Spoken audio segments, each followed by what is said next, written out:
Welcome back to New Rockstars. New looks from Spider-Man No Way Home show Doc Ock trying to crush Spider-Man's head, making us wonder what is running through this bad man's mind. Like, when I get dragged into a surprise party, my first thought is not ever, let me turn to the sweetest looking boy, say, hi, Peter, and then restage the Mountain vs. the Viper to implode his skull. What is going on? This is Rogue Theory, the show where we pitch the wildest theories for the nerdy titles we love. I'm Erik Voss, and going rogue with me today is our own friendly neighborhood, Jessica Clemons. Woo! Whip, whip, whip, whip, whip, whip, whip, whip, Whip, whip, whip. And warping into our timeline from the Twitch dimension, it's Angelica Trae. Hey, it's good to be back. Good to have you back. And finally, our guy in the chair, especially at this exact moment, it's MT. Man in the chair. It's me, everybody. I thought you were going to say more stupid things on your screen yet again. Hello, I love you all. Mwah. And we love you, All right. MT, especially knowing that right before you taped, you were clearing branches through your neighborhood because there's a crazy nor'easter in the Northeast. It actually wasn't. It was literally a whole tree, and I couldn't move it. So it's literally still in the middle of the road. Well, I feel stay terrible. safe out there. Careful, because those branches coming from Florida, I'm always afraid to touch branches because they're connected to power lines that they've tripped on. It's a scary time, so just stay safe. Very scary. Yeah. All right. Well, we're going to talk about Doc Ock and Spider-Man No Way Home. We got some new set photos from Empire Magazine showing Otto Octavius, Doc Ock, battling with Spider-Man, using the classic maneuver of constricting him with his tentacle arms and trying to crush his head. Between this and Alfred Molina's happy, hi, Peter, line in the trailer, what exactly is going through this guy's head? Like, since getting warped into this reality, is he still pursuing that agenda of completing his fusion reaction? Is he just trying to kill anything that looks like Spider-Man? Is he trying to get home, or does he like it better in the MCU? What do you guys think? I feel like he wasn't ready for this scale of things, and he's just going after anything that resembles Spider-Man. And yeah, I'd imagine he's not, I don't think he's ready to venture through any sort of multiverse, but who knows? You know, maybe he's full of surprises. Yeah, do we think that he knows that he has gone into another dimension yet, or does he still think he's in the same version of New York City that he left? Maybe he's just confused and he thinks there's a copycat or something. Copycat Spidey, who is this? Grab his head. It's like, you're not Tobey Maguire. I like the Raimi films better. It's It's just a normal child that he's trying to kill in a costume. Exactly. He's like, it's not pizza time. It's not Halloween yet. What are you doing? Yeah, because, like, we got to remember, in that moment during the fusion reaction, yes, he was pissed off at Peter, but only because Peter was meddling with his plan to, like, resurrect his science experiment. And, yeah, he did capture Mary Jane, but it was really just to kind of lure in Peter Parker. He wasn't that homicidal. I guess you could say he kind of was. That whole train battle, he was straight up trying to kill Peter Parker. Yeah. But just mild it was in the homicide pursuit vibe there. of keeping the sun in the palm of his hand. Does he care anymore about having the sun in the palm of his hand? Is he just like straight up, I'm going to kill anything that's red, blue, and whippy all over? I think that, I think so. I think that Doc Ock in his timeline or his universe has succeeded in killing Peter Parker to continue building his reaction, his fusion reaction. And then when that spell happens and they drop into the MCU, or what we call our Peter Parker's timeline, they come in and they see all of the stuff on the news that are like, Peter Parker, Spider-Man, Peter Parker, Spider-Man. And he's like, I just killed this guy. I have to go kill him again. And so he's going to kill this Peter Parker just out of like, I need to kill Peter Parker. He's going to ruin and foil my plans. So he could be confused ultimately what Angelica says, but I think it would be fun to see him be like, I just killed this guy. How is he still alive? And just because if there's multiple timelines, multiple branches, there could be a timeline where this Doc Ock did successfully kill Peter Parker. And it'd be sad, but I do like the idea of a dead Peter Parker. I think it brings you closer. I like the idea of a dead boy. Jessica is the sixth member of the Sinister Six. Yeah, I think Jessica, it's confirmed. Nothing I want more than to murder this child, but this young boy. I hope Tom Holland's not watching this. I'm a big fan, and I would never wish death upon you. But in this series, I need it. I need to feel that connection that we did get in the animated Spider-Man. that we did see. It's like when he died, we were like, we didn't even get to see that Peter Parker for long, but just because he died, it was like, oh damn, this is emotional and I'm attached. So I think still having a dead Peter Parker in a timeline is a good idea. I think what's like, we have to remember that, and this is why I'm so obsessed with this question. When we watch the No Way Home trailer again and again, and we see all these, teases come out, all these theories, like, I think we forget that these are all, like, adult, brilliant scientist characters who left a story where they were in charge of the agenda. And they aren't just like toys we get to play with again who are dropped into our Marvel Cinematic Universe. Like, Alfred Molina is an experienced stage actor. He has to play some objective in this movie. He's not just here just so we can have Doc Ock again. Like, he has a mission that he is on. And you gotta imagine he's now in a universe that's presumably gonna have Willem Dafoe, Norman Osborn. He's gonna have all these villains. As Alfred Molina, Doc Ock, as Otto Octavius, he had a deal begrudgingly with Harry Osborn, who just carried on the Oscorp legacy of funding his experiments, but presumably knew who Willem Dafoe, Norman Osborn was. So if he gets to see him again, he now views him as like a potential ally and what his technological ambitions were. So are they working together to attack this bridge in this moment? Are they rivals, or are they just like two wrestlers who end up in the same ring who are like, all right, you and me tag team, let's go, brother. They have to be working together. Wouldn't Doc Ock be the leader? Or, well, if we're going, depends on which Sinister Six we're going with. But I thought Doc Ock was going to be the leader of this bunch of hooligans. Maybe. MT? I assumed. He's also MT? the smartest one. MT, Dad, MT, get in here. Maybe they're just featuring him and there's like a bigger bad, you know? Maybe, yeah. See, I think the main motivation for all of these people could be the main motivator for most bad guys, especially in real life, money. I think that there's probably a huge bounty on this Peter Parker's head, and we have, your lizards, your Doc Ocks who wants to have the sun in his hand, have the whole sun in his hand, and all those people, and then you have Norman Osborn basically funding this whole thing. Is like, we need to kill this man. And I think what's going to make this movie super unique is that I'm of the mind that Peter Parker goes to this weird amalgam universe where the Raimi Spider-Man, the Web Spider-Man, and elements from his world are mashed up together into this one world. And I think that every time like a Spider-Man villain sees Peter, they see his version, like the version that they're familiar with. Yeah. And they're like, all right, so like, so Doc Ock sees Tobey Maguire is like, I'm going to get you. I'm going to get that money because I don't like you anyway. So we're back in the MT theory of it's all a side playground. It's not the MCU. Don't worry, kiddos. People can get hurt and die with no effect on our main MCU continuity. Yeah, as I think that the whole Peter Parker being out of the MCU, that whole trauma that we all went through with Sony and Marvel not seeing eye to eye, I think that elements of that are still here. I think that Spider-Man will not stay in the MCU forever because Sony still owns Spider-Man. Like, even though it feels like Spider-Man's in the MCU forever, that's not necessarily true. And I think that right now Sony is making this weird playground that Spider-Man will end up playing in with, that past, Sony Spider-Man history already intact. So are you saying there's no Tobey?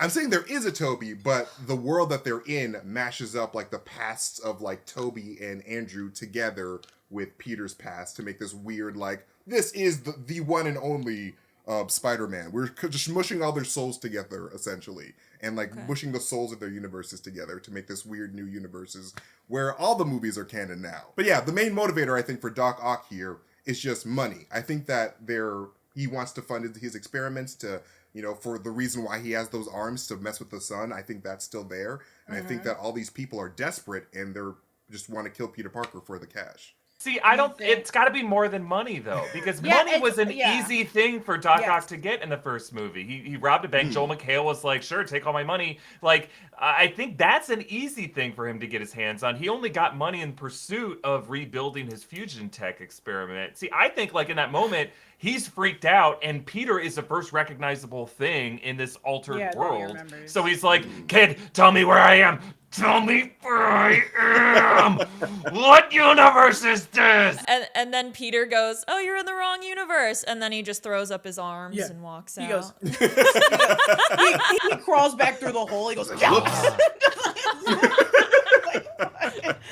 Bye, just dips. See you. Is it still canon, and are we still keeping in mind that at the end of that Doc Ock, he straight up was just like controlled by his tentacles, and he was like, "You listen to me now." So he changed himself. You listen to me now. So he changed who he was. So I'm also like, are we gonna get that in this movie where he's gonna come back to who he once was, or are we getting the only solely crazy Doc Ock that's controlled by his tentacles?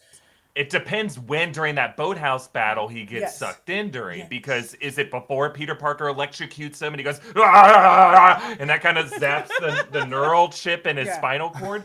If it's before that, the arms are still in charge and he's still pretty evil. Yeah. If it's after that, Alfred Molina has been able to like summon up the balls to be like, "Listen to me now," and then he's more in charge. Yeah. I think it's gonna be before. I think we're gonna get more. So we have to electrocute him again to get his senses back, which could the Jamie Foxx could do. Jamie Foxx Just a hug from Electro. Hey, buddy, what's going on? He's like, "What am I doing here? I've gone crazy. I need my children. I need my wife." Your wife is still dead. She's still dead. he comes back. So that's the flip the switch. Okay, so that's it. Take the wheel arms. I'm pissed off again. I wonder, I think, MT, you're on to something. I don't know if it's going to be a completely separate pocket reality. I still think it's going to be the MCU because Sony wants it to be MCU. They want it to be universe where Doctor Strange and Wang and Iron Man once were. But I do think that, like, similar to the Westview Hex kind of fading at the end, and then the status quo has been roughly restored by the end of the movie, we might have some of that going on, like the spell ends or something. But I do think that's still the main MCU. I think in the way that like the Westview Hex still had some, those people were still pissed off and they felt betrayed. Yeah. I think there's still going to be some, within the MCU, some residual effects that are left over from everything that happens in No Way Home. Otherwise, I think people just feel too shortchanged if it's all just in a bubble reality that have no consequences, I think they might go with like the whole Christmas Carol vibe though, which is like, like all that stuff didn't really happen to Ebenezer Scrooge, but like it's the journey that forms you. Someone must have changed by the end of this in order for it to matter, right? No story matters unless someone It's just gonna be like Peter Parker though. It's just gonna be Peter Parker. Yeah. I think I just wonder, like, not all these people are going to be straight up villains to Peter by the end of this movie. Which are the Sinister Six going to be united in their antagonism toward Peter? Are any of them going to join Peter's side? Are Doc Ock and Green Goblin going to be constant threats to Peter for the full 2.5 hours? I think I think specifically Sandman, because he's so easily changeable. Not easily changeable. He's made of sand. You can just put him into a like castle. The sands of time. He's like, damn, I'm stuck here. Is the morality. The sands of time. They put him in an hourglass and they kind of just like let him sit there. No, like Jasmine. Oh God, they're gonna drown in sand. So, but I think he has. Well, if we're staying to the situation of like how close he was to his daughter, I think he's someone that's easily able to like switch sides. That's why I think I'm just betting now that the first person to change sides will probably be him. All the Sinister Six villains had some kind of relationship with Spider-Man or Peter Parker to where they could flip. Like Dr. Connors, was a mentor. So was Otto Octavius. So was Norman Osborn. I would say of those, at least in the Raimi films, Otto had the least amount of time with Peter Parker. They just had like that one lunch date. Whereas Norman Osborn, it was like his son's best friend. Yeah. He kind of grew up.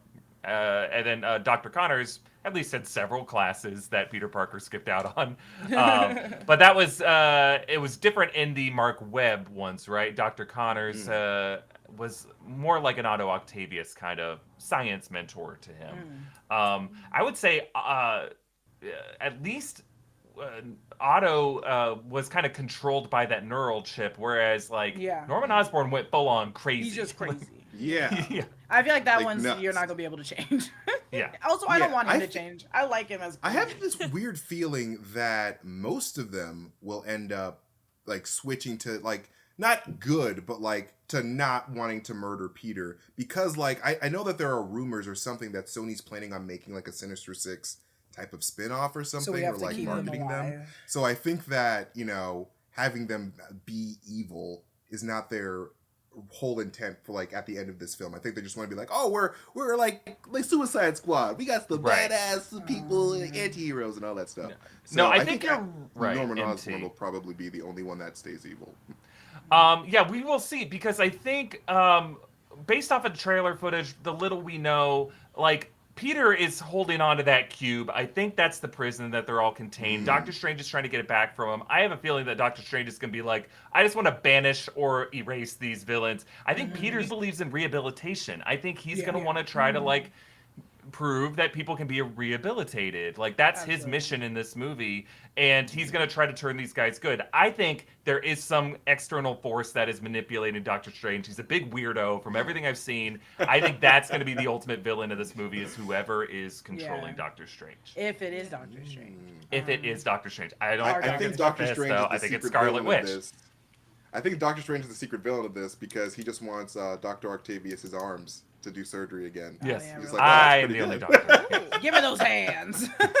Give me them hands. Give me your hands.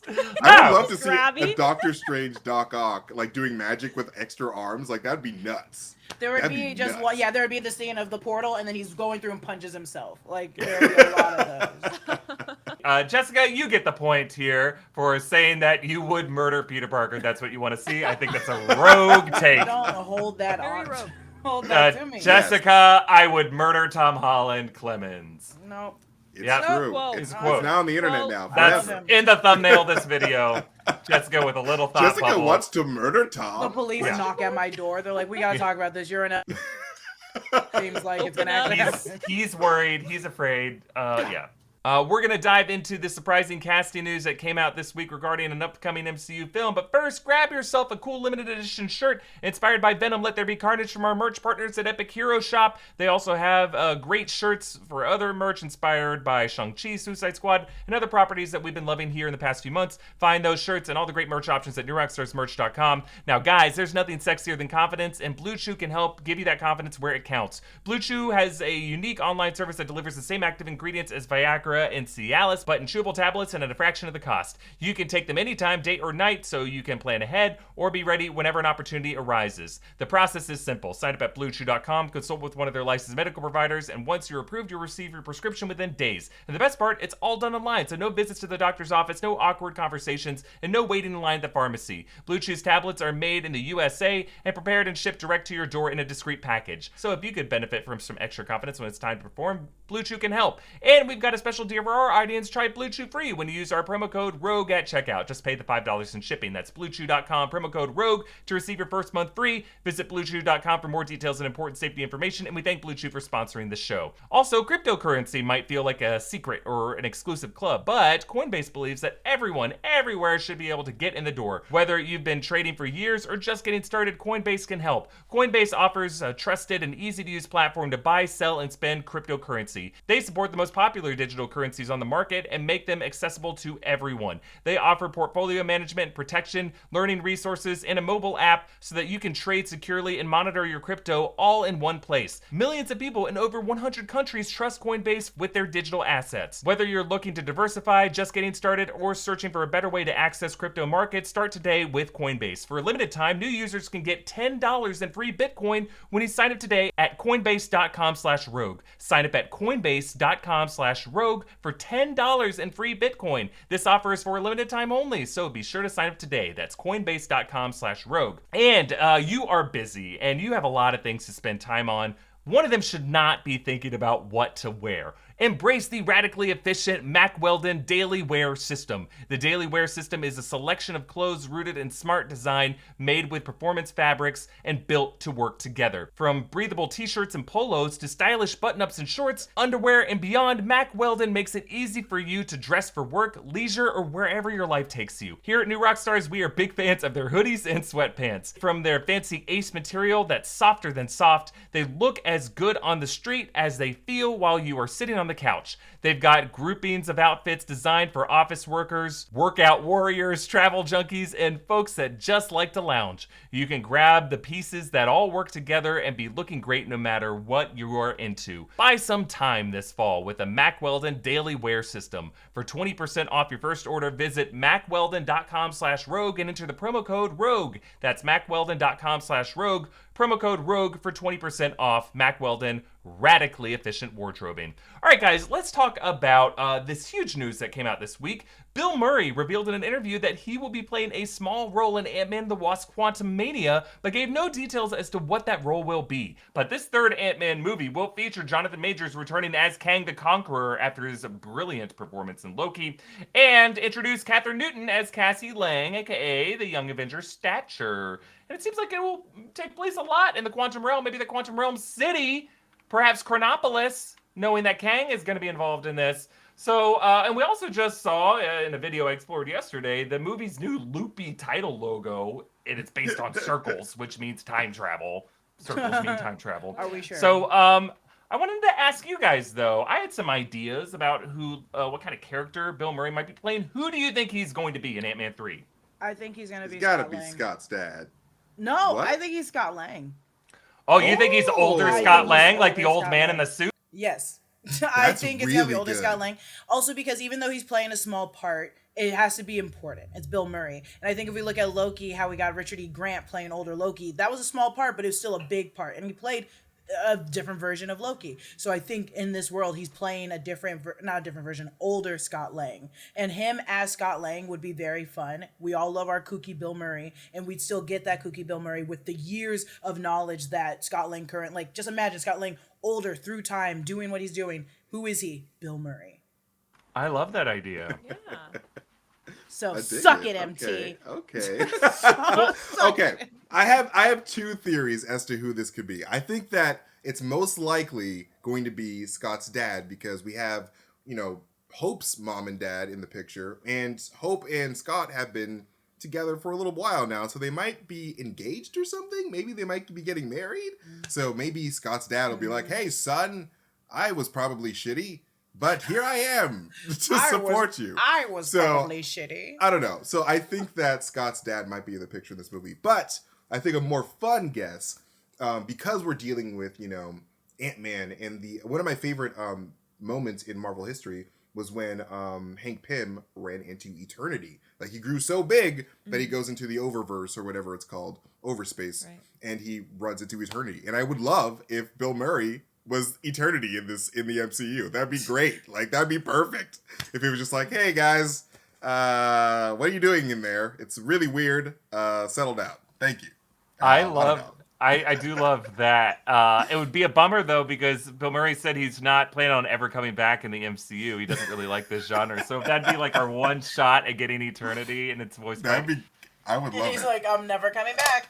Yeah, exactly. So like based off of some of those interview quotes, I feel like he's not going to necessarily be a cameo, but maybe he's going to be a wild, wacky character in, I don't know, like not like a butler type character, but someone that's the equivalent of like Mobius or something in the quantum realm. And he's going to be really wacky and really silly. Either that or he's going to just make a Groundhog Day reference. I mean, I honestly think that's the tree we should be barking up, Angelica, because I bet like Bill Murray was partially convinced to be in this movie from someone showing him clips of Loki and just be like, "Look, we got Owen Wilson, your co-star from all the Wes Anderson movies." Like, Owen Wilson's like, Bill, we're French Dispatch is one kind of movie we can make, but look, we can just do what we're doing and not even have to make any different acting choices, and we can just they put all the special effects around us and you get to just do your thing. And Bill's like, okay, I guess I'll do that. That's really and good. like, imagine, like, pretty my good. idea is like he's just gonna be this goofball, this high priest in Chronopolis who's like, oh yes, I love Kang the Conqueror. He's my Lord and Savior. He's everything I need. I get to wear these goofy bathrobes, and that's, you know. But I do also love the idea of him being Phil Connors, of like he's just collected as this other character from another reality of like the ultimate time loop guy, you know. I honestly just want to play for him to play himself. Just be like, hey, it's me, Yeah. Bill Murray. Like Bill maybe Murray. like Bill Murray. You're like wondering maybe how I Scott got like here. imagines Bill Murray like in the quantum realm, because like I think that in the quantum realm your mind can make your reality. So maybe he's imagining Bill Murray through all of his like quantum stuff. He's like, all right, it's just like Groundhog Day, and then Bill Murray shows up. He's like, oh my god, I don't know why I'm here, but you imagined me, Scott. So And you I'm imagine here. me as the old version of me, not the young version of me in Groundhog Day.